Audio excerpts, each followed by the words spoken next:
انشاءاللہ۔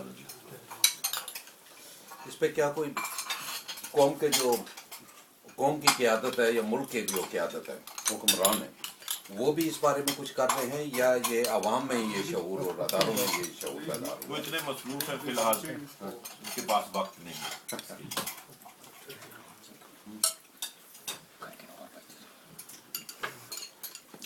آپ یہاں کے جو لوگ مقیم ہیں، آپ نے بہت اچھا میسج دیا ہے ینگسٹر کے لیے، بچوں کے لیے، خصوصاً بزرگوں کو کیا کرنا چاہیے جو آپ کے یعنی کہ صحبت میں بیٹھے ہیں، ان کے لیے کیا ایک احکامات؟ بزرگ جو رات کو بیٹھ کے سوچتے ہیں نا جی کہ ہمارے بچے کو ایسا ہونا چاہیے، ان کو ویسا خود کرنا چاہیے، تو بچے غیر شعوری طور پر ان کے قدموں پہ چلیں گے۔ لیکن خود نہ نماز پڑھنے والا بزرگ اگر اپنے بچے سے یہ توقع رکھے کہ وہ نماز پڑھے تو یہ توقع عبث ہے۔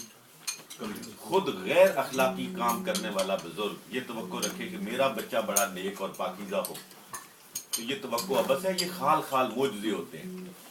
اگر بچوں کو ایک اچھا مسلمان باکردار بچہ دیکھنا چاہتے ہیں برطانیہ کے مسلمان، تو انہیں چاہیے کہ وہ خود مسجدوں کو آباد کریں، خود اپنے گھروں میں قرآن خوانی کریں، خود سچ بولیں تاکہ ان کے بچے سچ بولیں، خود حلال کمائی کریں تاکہ ان کے بچے حلال کمائی کریں۔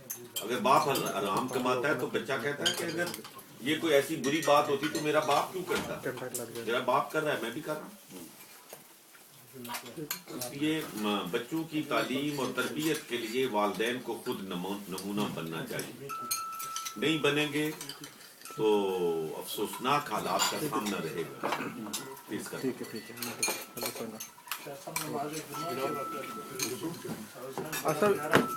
صاحب اس پہ مساجد کیا کردار ادا کر سکتی ہیں؟ کیونکہ آپ کو پتہ ہے کہ یہاں پہ الحمدللہ ہمارے نوجوان ہیں ماشاءاللہ، بارش بھی ہیں اور باقاعدہ مساجد میں بھی جاتی ہیں۔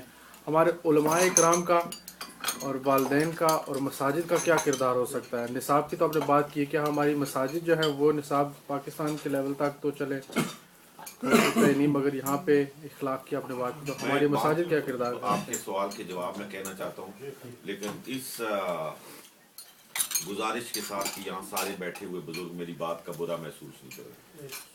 دیکھیں اگر حقیقت کو نہیں برا، اس لیے کہ دیکھیں برطانیہ کے مسلمان اپنے ملک سے اپنے مذہب سے بہت کمٹمنٹ رکھتے ہیں، لیکن پلاننگ کا فقدان ہے۔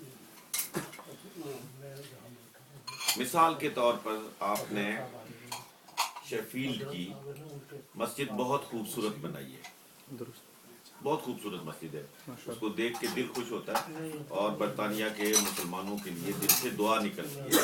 لیکن اس مسجد میں تعلیم اور تربیت کے لیے آپ نے کتنا بجٹ مختص کیا ہے، وہ کوئی مناسب انداز نہیں ہے۔